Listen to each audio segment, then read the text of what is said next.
it's your buddy Peace and Harmony with you here today. Zooming in on the topic of the smear campaign, the slandering that can occur from a narcissistic abuser. I've received inquiries from people when you learn about when a narcissist will essentially turn the tables and create a smear campaign on you. Trying to do the blame shifting, where essentially they're trying to make you out to be the abuser, you out to be the bad guy, you out to be the one who's wrong, you are the one who has committed crimes, she had stated, that this narcissistic abuser was essentially allocating or accusing her of, and it was just imbued with a whole bunch of false accusations. And the smear campaign is involving situations where they're giving wrong information to, like, the neighbors, you know, that she's committed these criminal acts, and, you know, to other people in the community. It's essentially this smear campaign, and then how to deal with it. Why do they do this? Well, you know, really the smear campaign, when it gets very severe like that, I really feel that's more into the psychopathic realm. The blame shifting is a very sort of typical trait that we see in the narcissist, where of course they're not wanting to take any accountability, responsibility for their shortcomings. So they're not wanting to take any responsibility for relationships that have gone wrong. They don't want to see that they're at fault at all. They don't want to take accountability. They can't see how they could have improved. They don't see how they could have made amends. They don't see how they could have made any changes. They just don't see it. They don't take responsibility. And they're like, you know, they basically think that you're, you know, in left field for even suggesting that things could have been different. You know, I'm doing the best that I can. I mean, they'll make a lot of excuses. So the smear campaign, when it gets very severe like that, and that sort of, you know, contacting neighbors and really making false accusations to the point where they're saying you committed criminal acts which you did not commit, which of course that's very scary to be put in that situation, to having to be constantly defending yourself.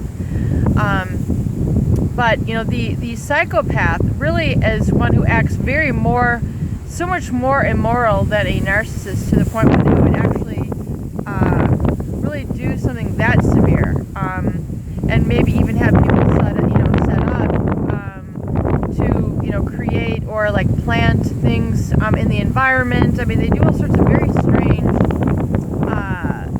behaviors, retaliation against people. And it's almost like they almost do it as amusement, or as a way to, you know, just, they have a criminal mind. The psychopath literally has a criminal mind, where they will commit all sorts of very serious slander, and, you know, do things that involve switching bank accounts and personalities, and, you know, just treating you like as if you do not even exist, you know, completely annihilating your whole history together, where you don't even know this person. I mean, they have an ability to really switch masks to a very severe degree, to a startling degree. I mean, you would not even think it's humanly possible what a psychopath is capable of. So if in essence, you know, you feel that you are, you know, targeted by this type of person, you absolutely positively need to, you need to engage the police. You need to file a report for stalking, you know, things of this nature, you know, because stalking, you know, you can bring this to the police department. If there is any violation of property, or loss of, you know, funds because of their behavior, that can also be filed in a police report. So you don't need to tolerate this. Absolutely, you need to take some steps to protect yourself in the community, so you've got that sort of protection in place.